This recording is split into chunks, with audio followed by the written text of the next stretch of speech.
हाँ तो भाई क्या हाल है आप सभी के। चलिए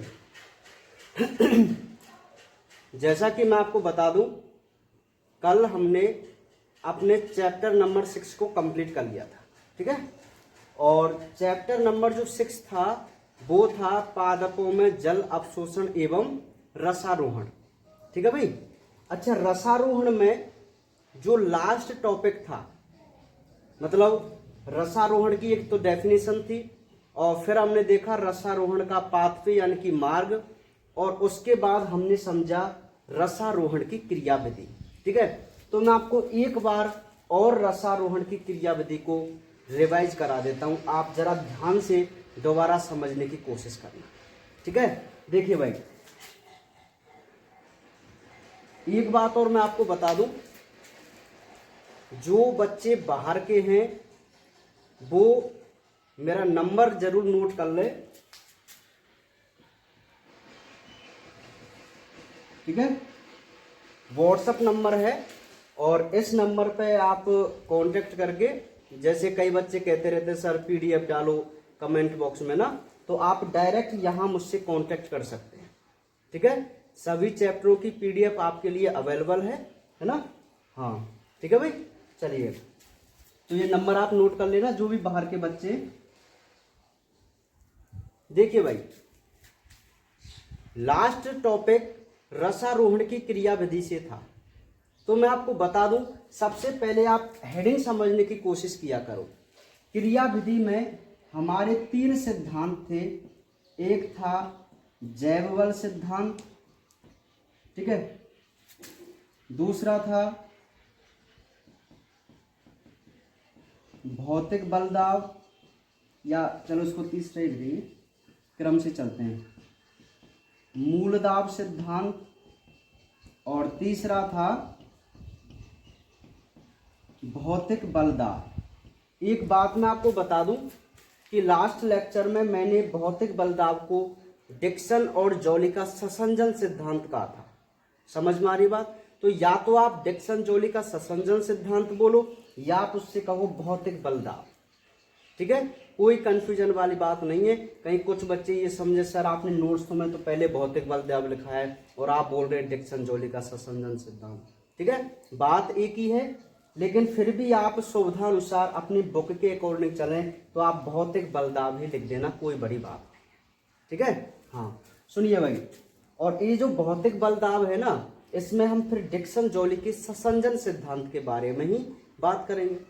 चलिए भाई, सबसे पहले तो ये समझो कि आखिर रसारोहण की क्रियाविधि को समझाने के लिए 3 सिद्धांत कौन कौन से थे, तो आपको याद होना चाहिए। पहला सिद्धांत जैव बल सिद्धांत, दूसरा है मूल दाब सिद्धांत, और तीसरा है भौतिक बल दाब, ठीक है भाई।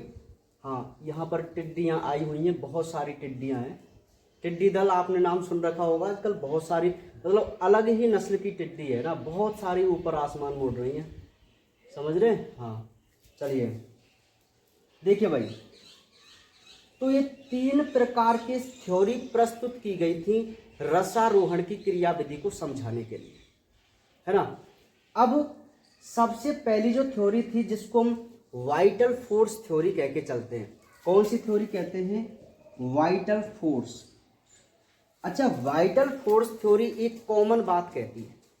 क्या कॉमन बात कहती है? कि पौधों में जो रसारोहण की क्रिया होती है वो जीवित कोशिकाओं के द्वारा होती है, क्योंकि हम जानते हैं प्लांट में मृत कोशिकाएं भी होती हैं, मृत ऊतक भी होते हैं और जीवित ऊतक भी होते हैं, स्पेशली जाइलम फ्लोएम ऊतक, ठीक है। हाँ, तो जैव बल सिद्धांत ये कहता है कि भाई पौधों में जो रसारोहण की क्रिया है वो केवल जीवित कोशिकाओं की सहायता से ही होती है। अब ये एक कॉमन बात थी। फिर यहाँ क्या हुआ, 3 वैज्ञानिक थे, 3 वैज्ञानिक। सबसे पहला था गोडलेवस्की, दूसरे थे जेसी बॉस, और तीसरे से स्ट्रॉस बर्गर या बर्जर, ठीक है भाई। 3 वैज्ञानिक थे। इन तीनों वैज्ञानिकों ने जो रसारोहण की क्रियाविधि को माना वो जीवित कोशिकाओं से माना, ठीक है। तो गॉडलेवस्की ने एक सिद्धांत दिया, रिले पंप। कौन सा? Relay pump. और जेसी बॉस ने दिया स्पंदन सिद्धांत। तो इन दोनों के आपको सिद्धांत भी याद रखने हैं। गॉडलेवस्की ने तो ये कहा था कि भाई जाइलम की पैरेन्काइमा कोशिका और जो मज्जा कोशिकाएं होती हैं उनके परासरण दाब में आवर्ती परिवर्तन होते हैं, जिसके फलस्वरूप एक पंपिंग सिस्टम डेवलप होता है और वाटर को नीचे से ऊपर की तरफ धकेल दिया जाता है। वो था एक रिले पंप सिद्धांत, है ना। जेसी बॉस आए। जेसी बॉस ने एक बहुत अच्छा एक्सपेरिमेंट किया भारतीय टेलीग्राफ प्लांट पर। आपको बहुत अच्छी तरीके से ये शब्द लाइन याद रखनी है कि आखिर जेसी बॉस ने किस प्लांट पर अपना कार्य किया। तो भारतीय टेलीग्राफ प्लांट पर अपना कार्य किया। क्लियर है? हाँ। उन्होंने क्या देखा? उन्होंने ये देखा कि एक प्लांट लिया टेलीग्राफ और एक गैल्वेनोमीटर लगाया, और उस गैल्वेनोमीटर का जो तार था उसको जब इस प्लांट के अंदर तने में मतलब प्रवेश कराया तो क्या देखा गया? गैल्वेनोमीटर की जो सुई थी वो विक्षेपित हुई, अर्थात उसमें करंट आया, एक स्पंदन, करंट के झटके महसूस हुए। तब उन्होंने ये सोचा कि, और वो करंट के झटके पता है कहाँ महसूस हुए थे? केवल जाइलम ऊतक की कोशिकाओं के पास। समझ में आ गई बात? जो एंडोडर्मिस के पास की थी।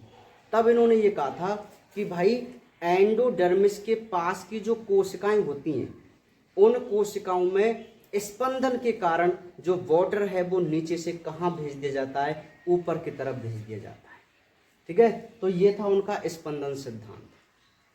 फिर तीसरे वैज्ञानिक स्ट्रासबर्गर आए। इन्होंने एक बहुत अच्छा एक्सपेरिमेंट करके देखा। इन्होंने देखा यार ये दोनों जीवित कोशिका लगा रखा है, चलो पहले तो ये क्लियर करते हैं कि आखिर जीवित कोशिका ही करती है क्या। तो इन्होंने एक एसिड लिया, पिक्रिक एसिड, और पिक्रिक एसिड का काम क्या होता है कि वो जीवित कोशिकाओं को नष्ट कर देता है ना, मार देता है। तो अब जब पिक्रिक एसिड में प्लांट को रखा तो ये तो हमें फिक्स पता है कि इस पौधे की जीवित कोशिकाएं नष्ट हो जाएंगी, पता है ना, क्योंकि पिक्रिक एसिड था। अब उसमें बाद में रसारोहण की क्रिया को फिर देखा गया। तब उन्होंने एक बात कही थी कि जीवित कोशिकाओं का रसारोहण से सीधा संबंध नहीं है, लेकिन इनकी उपस्थिति होना आवश्यक है। अर्थात अगर उपस्थिति नहीं है तो रसारोहण नहीं होगा, लेकिन ये भी नहीं है कि जीवित कोशिका ही रसारोहण करे, है ना, मृत भी कर सकती है, मतलब या और कोई भी कर सकता है। तो ये था हमारा जैव बल सिद्धांत। ठीक है, मूलदाब सिद्धांत। अब मूलदाब सिद्धांत एक छोटा सा था।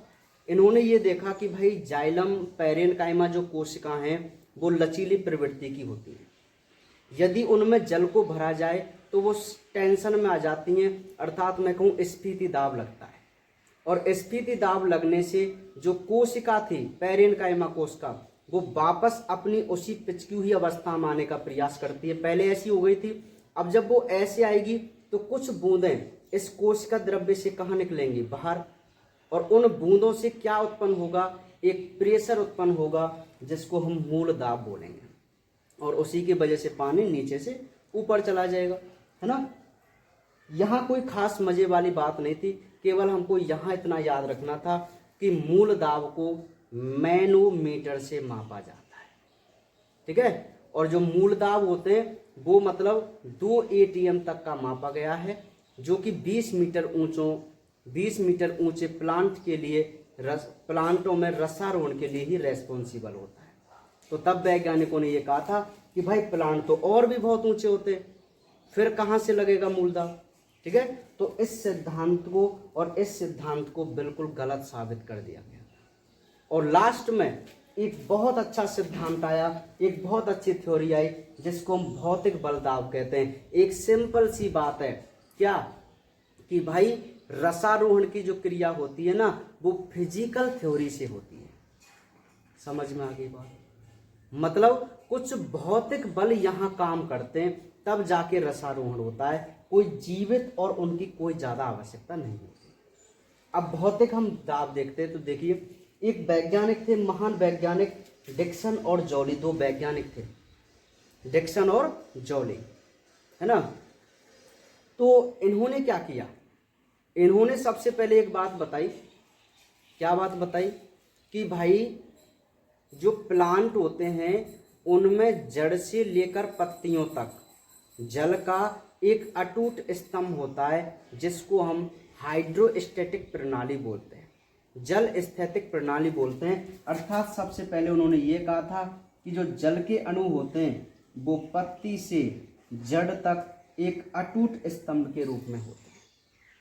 सेकंड लाइन उन्होंने क्या कही, सेकंड लाइन उन्होंने ये कही कि जब इन पत्तियों में बाष्पोत्सर्जन होता है, अब हम समझदार हैं, हमने पहले पढ़ चुके हैं बाष्पोत्सर्जन के बारे में थोड़ा सा, एक हमने निष्क्रिय जल अवशोषण पढ़ा था, अगर आपको याद है तो, है।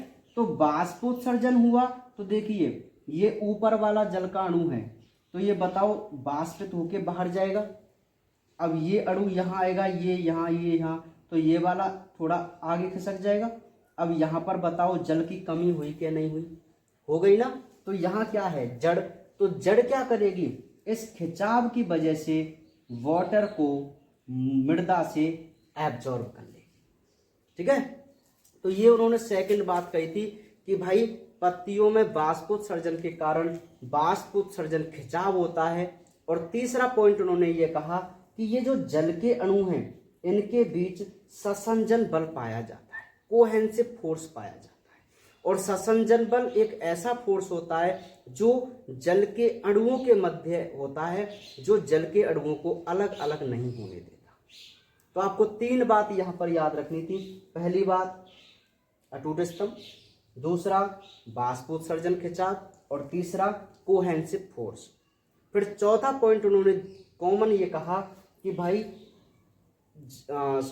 ससंजन बल और बाष्पोत्सर्जन खिंचाव, इन दोनों के सम्मिलित प्रभाव से जो वाटर है वो मूल से पौधे के शीर्ष भाग तक पहुंचता हुआ जाता है, ठीक है। तो ये इस सिद्धांत को वर्तमान समय में सर्व मान्यता प्रदान की गई। तो ये थे हमारे तीन थ्योरी जो समझाती हैं कि आखिर रसारोहण कैसे होता है। और मोस्ट वन हमारा फिजिकल फोर्स, आप बहुत अच्छी तरीके से उसको याद रख लेना, स्पेशली डिक्सन और जॉली के सिद्धांत को इस बार आने के चांस हैं इसके, ठीक है। हाँ, तो ध्यान रखना आप इसको, ठीक है भाई। चलिए, तो ये आपको चैप्टर समझ में आ गया होगा, बिल्कुल क्लियर सी बात है ना भाई। चलिए, तो अब हम नेक्स्ट स्टार्ट करेंगे अपने चैप्टर नंबर 7 को, ठीक है। बहुत स्लोली, आराम से, समझदारी से हम धीरे धीरे बढ़ रहे हैं अपने कोर्स की तरफ, है। तो चैप्टर 7 जिसका नाम है वाष्पोत्सर्जन, जिसको हम ट्रांसपायरेशन कह के चलते हैं। क्या कह के चलते हैं, ट्रांसपायरेशन कह के चलते हैं। थोड़ा दिखाई नहीं दे रहा आपको ना, हाँ सही है, हाँ भाई अब दिखाई दे रहा है ना, कई बार थोड़ा देखना पड़ता है ना, एडजस्ट ना। सुनिए भाई, देखिए भाई, तो चैप्टर नंबर 7, और चैप्टर जो 7 है वो है ट्रांसपायरेशन, जिसको हम वाष्पोत्सर्जन कह के चलते हैं, ठीक है भाई। हम जब से बात कर रहे हैं वाष्पोत्सर्जन के बारे में, आज हम इस पूरे टॉपिक को एक चैप्टर के माध्यम से समझने की कोशिश करेंगे, ठीक है। तो देखिए, सबसे पहले हम इसकी डेफिनेशन लिखते हैं। तो डेफिनेशन क्या होती है, पौधों के वायव अंगों से जल का वाष्प के रूप में निकलना ट्रांसपायरेशन कहलाता है। मैं आपको एक बात और बता दूं कि अब हम जो न्यू चैप्टर हैं उनके नोट्स कुछ अलग प्रकार से डिजाइन कर सकते हैं, है ना, या आप ध्यान देना। वैसे भी हमको याद रह जाते हैं कि कुछ शब्दों को हम इंग्लिश में भी यूज कर सकते हैं, ठीक है। हाँ, अपने हिसाब से आप एडजस्ट कर लिया करो, थोड़ा इम्प्रेशन अच्छा लगता है ना। सुनिए भाई, तो हम बात जो कर रहे हैं वो ट्रांसपायरेशन की कर रहे हैं, चैप्टर नंबर 7 की बात कर रहे हैं। तो सबसे पहले हम ये देख रहे हैं कि आखिर डेफिनेशन क्या होती है ट्रांसपायरेशन की। तो ध्यानपूर्वक आप समझिए कि पौधों के वायव अंग, वायव अंग का मतलब आप सिंपल सा इतना समझो कि मूल को छोड़कर, वायव अंग का मतलब होता है वो भाग जो वायुमंडल में रहते हैं, वायु के संपर्क में रहते हैं। तो आप बताइए, जड़ को छोड़कर प्लांट के हर अंग वायव अंग है कि नहीं? ठीक है, एरोबिक ऑर्गन्स है। ठीक है भाई, सुनिए, तो पौधों के वायव अंगों से, जिसमें तना है, पत्ती है, फल है, फूल है, जो भी है, वो सभी वायव अंग है। मूल को छोड़कर केवल इतना सा बात आप याद रखो। तो इस शब्द का मतलब आपको समझ में आ गया होगा कि वो वायव अंग क्यों कह रहा है ना? तो वायव अंगों से जल का वाष्प के रूप में निकलना क्या कहलाता है? ट्रांसपायरेशन कहलाता है। क्या कहलाता है भाई? ट्रांसपायरेशन कहलाता है। समझ में आ गई आपको बात? डेफिनेशन किसकी? ट्रांसपायरेशन की। तो बहुत सिंपल सी परिभाषा है। ठीक है, अब ये तो हुआ परिभाषा। अब हम देखते हैं टाइप ऑफ ट्रांसपायरेशन, यानी कि जो बाष्पोत्सर्जन होता है वो कितने प्रकार का होता है। इसके टाइप भी होते हैं, मैं आपको बता दूं। तो इसके टाइप की मैं आपको बात बताऊं तो ये टोटल 3 प्रकार का होता है। कितने प्रकार का होता है? 3 प्रकार का होता है। ठीक है, सबसे पहला नाम लिख देता हूं। सबसे पहला होता है रंध्रीय, जिसको हम स्टोमेटल कह के चलते हैं। सेकंड है उपत्वचीय, जिसको हम क्यूटिकुलर कह के चलते हैं। और थर्ड है वातरंध्रीय, जिसको हम लेंटिकुलर कह के चलते हैं। बात को मेरी जरा ध्यान से समझो। हालांकि मैं आपको बता दूं कि यहाँ से कोई बोर्ड में क्वेश्चन नहीं आएगा, आपसे नहीं पूछेगा, फिर भी हमें नॉलेज के लिए इसको जानना बहुत आवश्यक है, क्योंकि हमारा जो चैप्टर है वो है ट्रांसपायरेशन, बाष्पोत्सर्जन। तो हमें सबसे पहले ये आना चाहिए कि आखिर प्लांटों में जो ट्रांसपायरेशन की क्रिया होती है वो कितने प्रकार से हो सकती है, मतलब टाइप क्या है ट्रांसपायरेशन के। तो मैं आपको बता दूं, प्लांटों में 3 प्रकार से ट्रांसपायरेशन हो सकता है। वो कौन कौन सा? सबसे पहला होता है रंध्रीय बाष्पोत्सर्जन। कौन सा होता है भाई? रंध्रीय बाष्पोत्सर्जन होता है, जिसको हम स्टोमेटल कह के चलते हैं, क्योंकि स्टोमेटा मीन्स रंध्र होते हैं। सेकंड है उपत्वचीय बाष्पोत्सर्जन, जिसको हम क्यूटिकुलर ट्रांसपायरेशन कहते हैं। और तीसरा है वातरंध्रीय, जिसको हम लेंटिकुलर ट्रांसपायरेशन कहते हैं। तो आपको कोई दिक्कत इसमें? ठीक है, तो ये 3 प्रकार से क्या होता है भाई? बाष्पोत्सर्जन होता है। ठीक है, अब हम एक एक की डिटेल से अध्ययन करेंगे, है ना, विद एग्जाम्पल। तो सबसे पहले जो हम बात करेंगे वो करेंगे रंध्रीय की। तो देखिए, पत्तियों में रंध्र होते हैं, इनसे होने वाले बाष्पोत्सर्जन को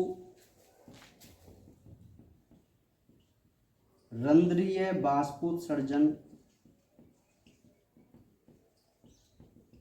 कहते हैं। ठीक है, एग्जाम्पल की मैं बात करूं तो अधिकांश पौधे,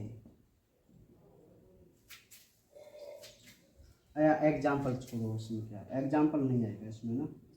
तो रंध्रीय बाष्पोत्सर्जन कहते हैं, और ये 50 से लगभग 95-96% इसके द्वारा होता है। ठीक है, हाँ देखिए भाई, एक बहुत सिंपल सी बात है, मैं आपको कितनी बार बताऊं, आप रंध्र नहीं जानते क्या? स्टोमेटा सभी जानते हैं ना। अरे पत्तियों में पाए जाने वाले छोटे छोटे छिद्रों को रंध्र कहते हैं। ठीक है, तो यदि रंध्रों के द्वारा ट्रांसपायरेशन हो रहा है तो रंध्रीय बाष्पोत्सर्जन है। जो सबसे ज़्यादा होता है, ठीक है। मतलब 50 से 96% जो ट्रांसपायरेशन है वो किसके द्वारा होगा, रंध्रों के द्वारा होगा, ठीक है। हम एक ही प्लांट की बात कर रहे हैं, किसी भी प्लांट की, ऐसा नहीं है कि किसी प्लांट में स्पेशल यही हो, है ना, लेकिन कुछ स्पेशल भी है, जैसे नेक्स्ट वाला है वो स्पेशल है, लेकिन रंध्रीय तो लगभग हर सभी में हो सकता है, ठीक है भाई। हाँ, तो यहाँ हम एग्जाम्पल स्पेशली नहीं लेके चलेंगे। तो रंध्रीय बाष्पोत्सर्जन का सीधा सा मतलब है कि ऐसा बाष्पोत्सर्जन जो रंध्रों के द्वारा हो उसको हम रंध्रीय बाष्पोत्सर्जन कहते हैं, ठीक है। हाँ, तो बहुत सिंपल है। अच्छा, मैं आपको एक बात बता दूं, आपको पीडीएफ मिलेगी, आप यहाँ से चाहे नोट्स मत उतारा कर, ठीक है। यहाँ में कई बार हो सकता है थ्योरी चेंज भी हो जाती है थोड़ी बहुत, हालांकि कोई इफेक्ट नहीं पड़ता, ठीक है। हाँ, फिर भी जो सटीक थ्योरी बिल्कुल सूटेबल वो मैंने नोट्सों में रखी है, वो ज़्यादा सूटेबल, ठीक है। तो मैं आपको पीडीएफ डाल दूंगा, आप पीडीएफ डाउनलोड करके वहाँ से नोट्स उतारा करें, ठीक है भाई। हाँ, या आपको यहाँ कुछ एक्स्ट्रा मिल जाए तो उसको भी आप नोट कर लिया करो, है ना। हाँ, देखिए भाई, तो आप समझ में आ गए रंध्रीय बाष्पोत्सर्जन क्या है, कि भाई पत्तियों में रंध्र होते हैं ना, तो इन रंध्रों से होने वाला जो बाष्पोत्सर्जन है उसको हम रंध्रीय बाष्पोत्सर्जन कहते हैं, ठीक है। तो ये सिंपल सा है रंध्रीय। सेकंड जो बात है वो है उपत्वचीय, जिसको हम क्यूटिकुलर कह के चलते हैं। देखिए भाई क्या है, मरुद्भिद पौधों में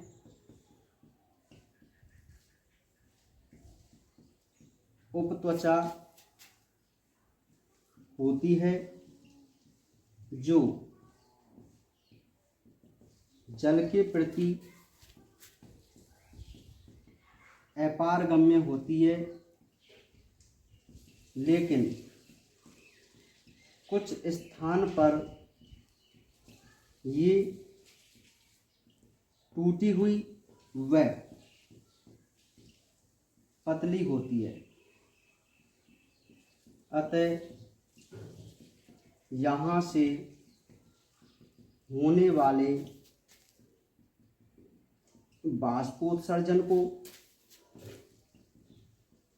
उपत्वचीय बाष्पोत्सर्जन कहते हैं, ठीक है। देखिए भाई, बहुत सी एक सिंपल सी बात है। सबसे पहले तो आपको ये समझना होगा कि आखिर क्यूटिकल क्या चीज है। ये जो क्यूटिकल है ना, हर प्लांट के पास नहीं होती, ये स्पेशली मरुद्भिद पादपों के पास होती है। और वो क्यों होती है, मैं आपको 11th क्लास में अनुकूलता वाला चैप्टर पढ़ा चुका हूं, और तब मैंने आपको बताया भी था कि भाई प्रकृति ने हर चीज को उनके अनुसार अनुकूलता प्रदान की है ना। तब हमारी कई एग्जाम्पलों पे बात भी चली थी, यदि आपको याद हो। तो जैसे मैंने कहा था कि भाई कुछ पक्षी होते हैं जो नीचे जमीन में अंडे देते हैं, अरे वो उनकी अनुकूलता है। जैसे आपने एक नाम सुना होगा टिटहरी, है ना। अब उसमें अनुकूलता क्या है कि भाई वो जमीन में अंडे देती है, लेकिन उसके जो बच्चों का रंग है, अंडों का रंग है, वो बिल्कुल जमीन जैसा होता है, तो दुश्मनों से वो बच निकलते हैं। तो हर चीज की अनुकूलताएं होती है, कहने का मतलब ये है। तो अब मरुद्भिद पौधों के लिए क्या है भाई मरुद्भिद यानी कि रेगिस्तान में जो पौधे उगते हैं ना, वहां वाटर की कमी होती है। बताओ होती है नहीं होती? यदि रेगिस्तान में ट्रांसपायरेशन की क्रिया ज्यादा हो तो आप बताइए वहां पौधे तो सूख जाएंगे, है ना। तो प्रकृति ने वहां पर कुछ अनुकूलताएं प्रदान की। क्या अनुकूलता दे दी कि वो जो पौधे मरुद्भिद डेजर्ट में पाए जाते हैं, उन पौधों में एक लेयर बन जाती है, मोम जैसी परत, उसको हम बोलते हैं क्यूटिकल।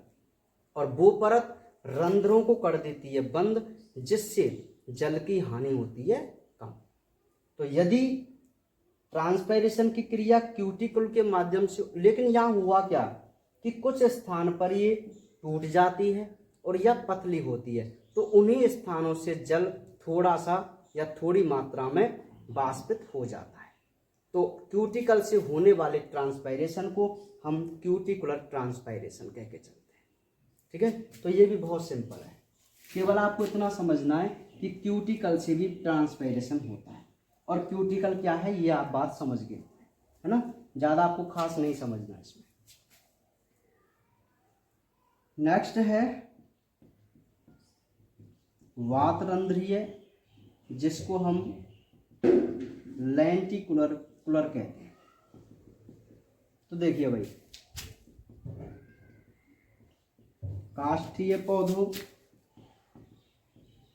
व फल की भित्ति पर छोटे छोटे रंध्र होते हैं, जिन्हें वातरंध्र कहते हैं। इसके द्वारा होने वाले बाष्पोत्सर्जन को वातरंध्रीय बाष्पोत्सर्जन कहते हैं। मात्र 0.1% होता है। तो सब इसमें आपको केवल इतना समझना होता है कि आखिर लेंटिकुलर क्या है, वातरंध्र क्या है। तो मैं आपको बता दूं कि जो काष्ठीय तने होते हैं पौधे और जिनके तने होते हैं ना, उन तनों में क्या है, छोटे छोटे छिद्र होते हैं। या फल की जो भित्ति होती है, कठोर फलों की भित्ति, उन पर भी छोटे छोटे छिद्र होते हैं। देखो, पत्तियों में जो छिद्र होंगे उनको तो आप रंध्र बोलेंगे, है ना, और यदि तने पे या फल की भित्ति पर रंध्र हैं तो उनको आप वातरंध्र बोलेंगे। इतना सा अंतर है। तो यदि इनके द्वारा ट्रांसपायरेशन हो रहा है तो उसको हम वातरंध्रीय ट्रांसपायरेशन बोलेंगे। ठीक है, तो ये सिंपल सी आपको 3 टाइप इसके समझ में आ गए ट्रांसपायरेशन के, कि भाई ट्रांसपायरेशन के प्रकार कितने, तो 3 प्रकार से हो सकता है, या तो रंध्रों से, उपत्वचा से और वातरंध्रों से। ठीक है, हाँ। नेक्स्ट अब हम बात करेंगे, जैसा कि हम पढ़ चुके हैं, पौधों में जो ट्रांसपायरेशन की क्रिया होती है, पौधों में जो ट्रांसपायरेशन की क्रिया होती है वो मुख्य रूप से रंध्रीय बाष्पोत्सर्जन द्वारा होती है ना, रंध्रीय बाष्पोत्सर्जन, है ना। हम पढ़ चुके हैं ना कि भाई अधिकतर पौधों में जो ट्रांसपायरेशन की क्रिया होती है वो किससे होती है, रंध्रों से होती है ना। तो जो रंध्रीय बाष्पोत्सर्जन है, मैं आपको बता दूं, यहां हम एक शब्द लाइन में लिख रहा हूं कि रंध्र के आधार पर पत्तियां 3 प्रकार की होती है। ध्यानपूर्वक आप बात को समझो। हम ये पढ़ रहे थे कि भाई ट्रांसपायरेशन की जो क्रिया होती है वो अधिकतर रंध्रों से होती है, पढ़ रहे थे ना। अब हम यहां यूं देख रहे हैं, लेखक ये कह रहा है कि भाई पत्तियों पर जो रंध्र होते हैं वो कई प्रकार से अलग अलग जगह पर होते हैं। तो इस आधार पर, रंध्रों के आधार पर जो पत्तियां हैं वो भी 3 प्रकार की होती हैं। हालांकि हम इनको 11वीं क्लास में पढ़ चुके हैं इस पूरे टॉपिक को, लेकिन आपको याद नहीं है तो दोबारा देख लीजिए, याद आ जाएगा आपको। सुनिए, अब 3 प्रकार की, सबसे पहली अधोरंध्री, उभयरंध्री, या चलो सेकंड में चेंज कर देता हूँ, आपकी बुक में उभय बीच में है तो हम यहाँ लिख देते हैं अधिरंध्री, और थर्ड है उभयरंध्री। ठीक है भाई, देखिए रंध्र के आधार पर जो पत्तियां होती हैं, लीव्स होती हैं, वो 3 प्रकार की होती हैं। सबसे पहली है अधोरंध्री, जिसको हम हाइपोस्टोमेटिक कहते हैं। सेकंड है अधिरंध्री, जिसको हम एपिस्टोमेटिक कहते हैं। और थर्ड है उभयरंध्री, जिसको हम एम्फीस्टोमेटिक कहते हैं। ध्यानपूर्वक आप बात को समझने की कोशिश कीजिए। भाई जो लीव्स होती है ना, वो स्टोमेटा के आधार पर भी कितने प्रकार की हैं? 3 प्रकार की हैं। पहली कौन सी है? अधुरंध्री। दूसरी कौन सी है? अधिरंध्री। और थर्ड कौन सी है? उभयरंध्री। ठीक है, तो आपको ये 3 नाम याद हो जाएंगे। अब मैंने आपको एक बात बहुत अच्छी तरीके से बता रखी है कि भाई अधो का मतलब नीचे होता है और अधि का मतलब ऊपर होता है, बता रखी है ना। ठीक है, तो देखो अधोरंध्री मतलब क्या हुआ? अरे भाई एक पत्ती होती है, उसकी 2 सतह होती हैं, एक ऊपर वाली सतह और एक नीचे वाली सतह। याद है ना आपको?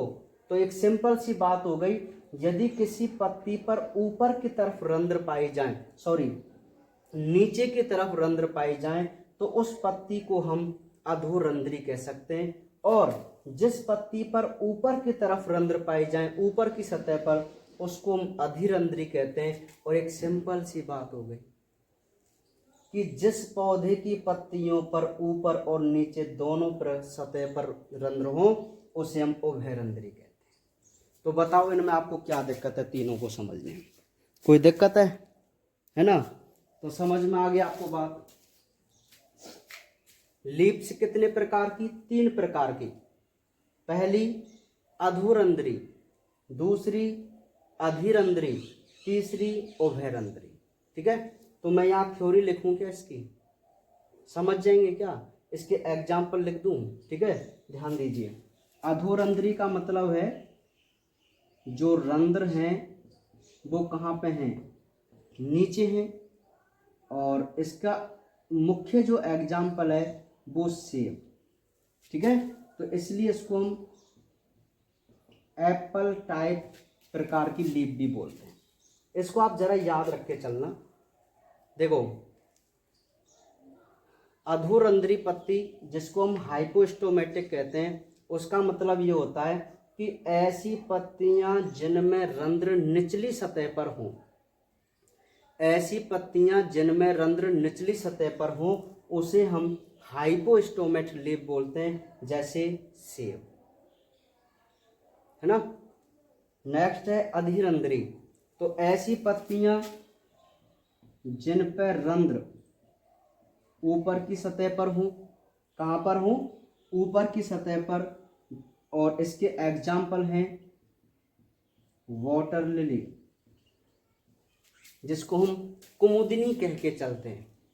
ठीक है, वाटर लिली होती है, कमल जैसी होती है थोड़ी, आपने देखा होगा वाटर लिली को ना।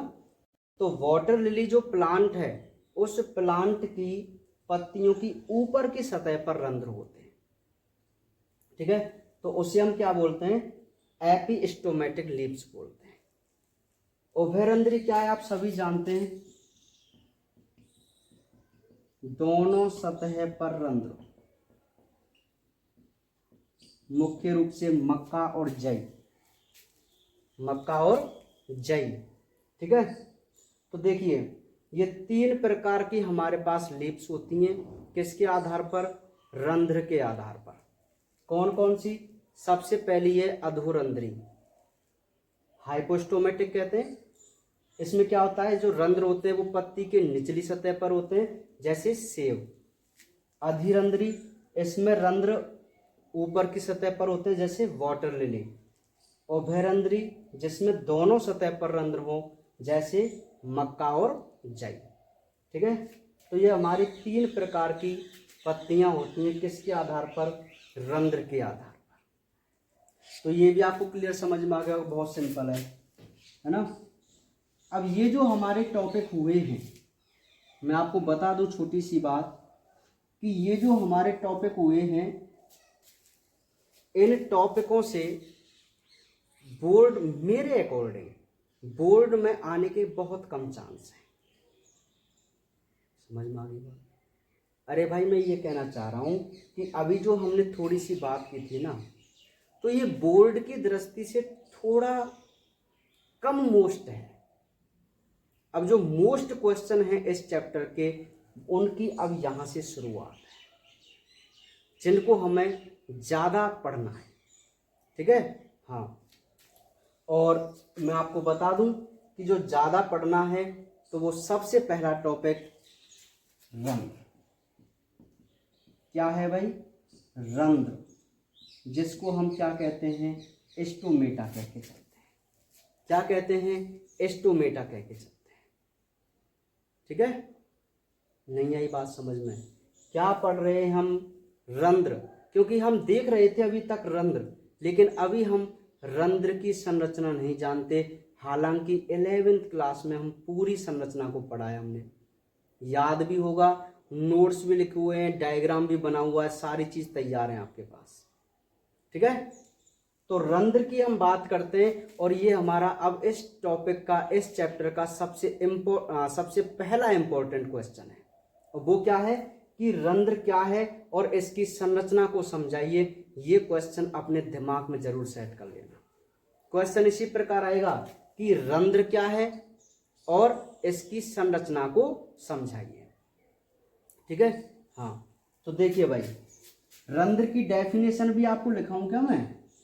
एक सिंपल सी बात है कि भाई पत्तियों में पाए जाने वाले छोटी छोटी संरचना को हम पत्तियों में पाए जाने वाले छोटे छोटे छिद्रों को हम क्या कहते हैं? रंध्र कहते हैं। ठीक है, अब हम जो मुख्य रूप से समझेंगे वो रंध्र की संरचना समझेंगे। तो अब मैं जो थ्योरी लिखूंगा उस पर आप जरा ध्यान देना है ना। तो देखिए, अधिकांश पौधों में रंध्र दो वृक्काकार कोशिकाओं द्वारा घिरे रहते हैं, जिन्हें द्वार कोशिका कहते हैं। ये इस प्रकार व्यवस्थित होती हैं कि इनके बीच में एक छिद्र बन जाता है। इनकी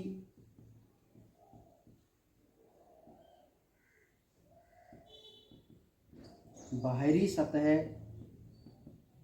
पतली व भीतरी सतह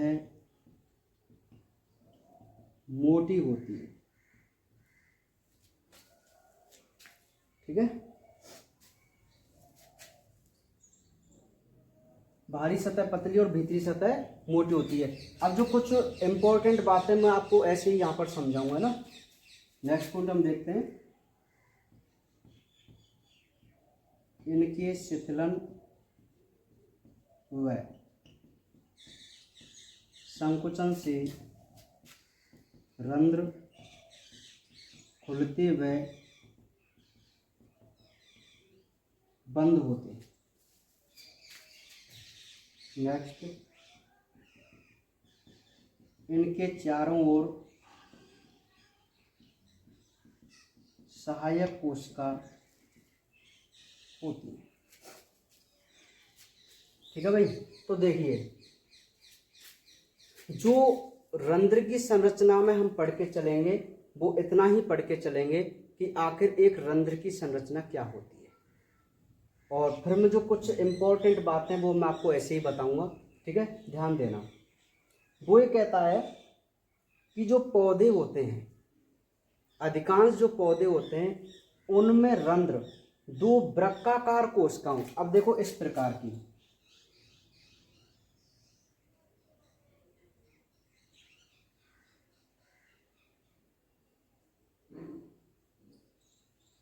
इस प्रकार है ना।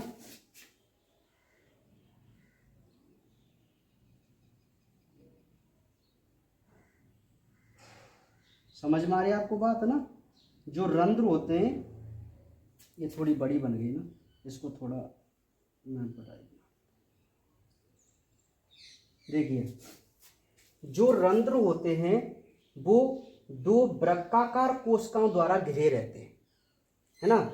अब ये जो वृक्काकार कोशिकाएं वो इस प्रकार व्यवस्थित हैं कि इनके बीच में एक छिद्र बन जाता है और इसी छिद्र को हम क्या नाम दे देते हैं, रंध्र नाम दे देते हैं, ठीक है। और जो ये वृत्ताकार कोशिकाएं ना दो, एक ये और एक ये, इन वृत्ताकार कोशिकाओं को हम गार्ड सेल या द्वार कोशिका कहते हैं। क्या कहते हैं भाई इनको, द्वार कोशिका। क्या कहते हैं, द्वार कोशिका यानी कि गार्ड सेल, ठीक है। अब ये जो गार्ड सेल होती हैं, इनकी बाहर की जो लेयर है ये वाली, ये तो होती है पतली, और जो अंदर वाली होती है ये होती है मोटी। बात आपको समझ में आ रही है रंध्र की संरचना के बारे में? क्या कि भाई जो रंध्र होते हैं वो दो वृत्ताकार कोशिकाओं द्वारा घिरे रहते हैं। ये रही वो वृत्ताकार कोशिका, और ये जो वृत्ताकार कोशिका हैं उन कोशिकाओं को हम द्वार कोशिका नाम देते हैं या गार्ड सेल कहते हैं। और ये जो दो गार्ड सेल हैं वो इस प्रकार अरेंज होती हैं कि इनके बीच में एक छिद्र बन जाता है, जिस छिद्र को ही हम स्टोमेटा कहते हैं, है ना, रंध्र कहते हैं।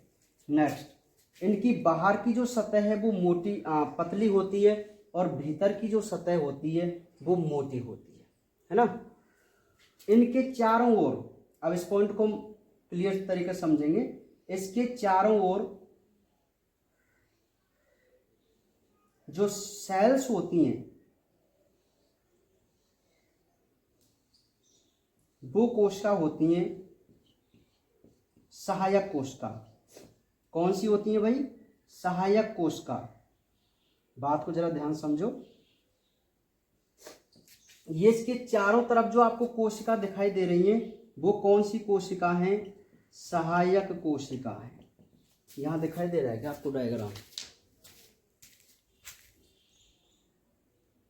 हाँ चलो थोड़ा सा ही है ना, आप एडजस्ट कर लेना, कोई दिक्कत नहीं है।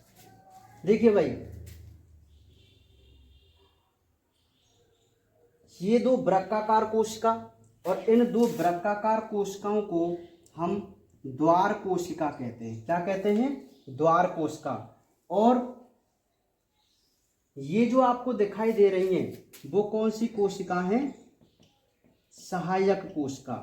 कौन सी है भाई, सहायक कोशिका। अच्छा, सहायक कोशिका क्या है, देखो आप एक दोबारा समझिए। रंध्र के दोनों साइड जो वृत्ताकार कोशिकाएं होती हैं वो तो हैं गार्ड सेल, जिनको द्वार कोशिका कहते हैं। द्वार कोशिकाओं की बाहर की भित्ति पतली और भीतर की भित्ति मोटी होती है, ठीक है। और इन दोनों कोशिकाओं के चारों ओर जो कोशिकाएं पाई जाएंगी उनको हम सहायक कोशिका बोलते हैं, ठीक है। अब ये क्या काम आती है भाई गार्ड सेल, कि जब इसमें वाटर भरता है, बात समझो, ये सहायक कोशिका है, तो इन सहायक कोशिकाओं से जब इनमें पानी जाता है द्वार कोशिकाओं में, है ना, तो ये द्वार कोशिकाओं में होता है संकुचन।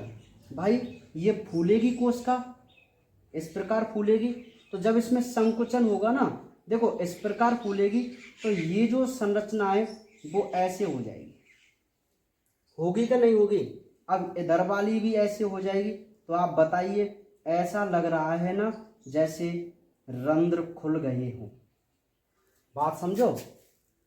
अब ये यहां तक ऐसे संकुचित हो जाएगी वाटर भरने से। कौन, गार्ड सेल। इसको हम और भी क्लियर तरीके से समझेंगे आगे। तो ये जो बाहर की भित्ति है वो पतली है, जैसे इसमें पानी भरता है तो ये संकुचित हो जाती है, ठीक है, जिससे जो मोटी भित्ति है ना उसमें भी थोड़ा खिंचाव होता है, और ये एक क्या बना देती हैं, अर्थात एक छिद्र को है बड़ा हो जाता है, जिससे हम कह सकते हैं कि अब रंध्र खुल गए। सेम दूसरी कंडीशन में क्या होगा कि जब वाटर इन गार्ड सेल से सहायक कोशिका में चला जाएगा, गार्ड सेल से सहायक कोशिका में चला जाएगा, तो ये वापस अपनी उसी अवस्था में आ जाती हैं, या मैं कहूँ कि इनमें शिथिलन हो जाता है गार्ड सेल में। और गार्ड सेल में यदि शिथिलन हो गया तो दोबारा से ये रंध्र क्या हो जाते हैं, अर्थात जो वृक्काकार कोशिकाएं वो समीप आ जाती हैं और ऐसा लगता है जैसे रंध्र बंद हो गए। ठीक है, हाँ। तो ये हमारा एक बहुत इंपॉर्टेंट क्वेश्चन था, रंध्र की संरचना। तो आप ऐसा कीजिए, ये जो मैंने अब डायग्राम बनाया है वो एक खुले रंध्र का है। कैसे रंध्र का? खुले रंध्र का। और जो बंद रंध्र का डायग्राम है वो आपको खुद बनाना है। आप समझदार हैं कि आपको किस प्रकार बंद रंध्र का डायग्राम बना। अरे एक सिंपल सी बात है, ये जो बीच में है ना, इसको बस छोटा कर देना। ये छोटा हो गया तो ऐसा लग रहा है जैसे बंद है, और जब इनमें खिंचाव सा हो जाएगा तो ऐसा लगेगा जैसे खुल रहे हैं। अब रीजन आपको मैंने बता दिया क्या, कि सहायक कोशिका से द्वार कोशिका में जल प्रवेश करे। सहायक कोशिका से द्वार कोशिका में जल प्रवेश करे तो उनमें खिंचाव होता है जिससे रंध्र खुल जाते हैं। और यदि द्वार कोशिका से सहायक कोशिका में जल वापस निकले तो इनमें शिथिलन हो जाता है जिससे रंध्र बंद हो जाते हैं। ठीक है, तो मैं आपको बताऊं कि रंध्रों के खुलने और बंद होने में जो हमारी गार्ड सेल हैं वही सहायता करती है, अर्थात उनकी बाहरी सतह और भीतर की सतह। और इन सतहों में जब शिथिलन और संकुचन होता है तो उसी से रंध्र खुलते हैं और बंद होते हैं। ठीक है, शिथिलन से तो होंगे बंद और संकुचन से खुलते। ठीक है भाई, हाँ। तो ये हमारे पास एक बहुत इंपॉर्टेंट पहला क्वेश्चन है कि रंध्र क्या है और इसकी संरचना को समझाइए। तो आप फटाफट इसका डायग्राम बना लीजिए, नामकरण इसका कर लेना। ये द्वार कोश का, ये सहायक कोश का और ये रंध्र। ठीक है, और दोनों डायग्राम आपको बनाने बढ़िया तरीका से।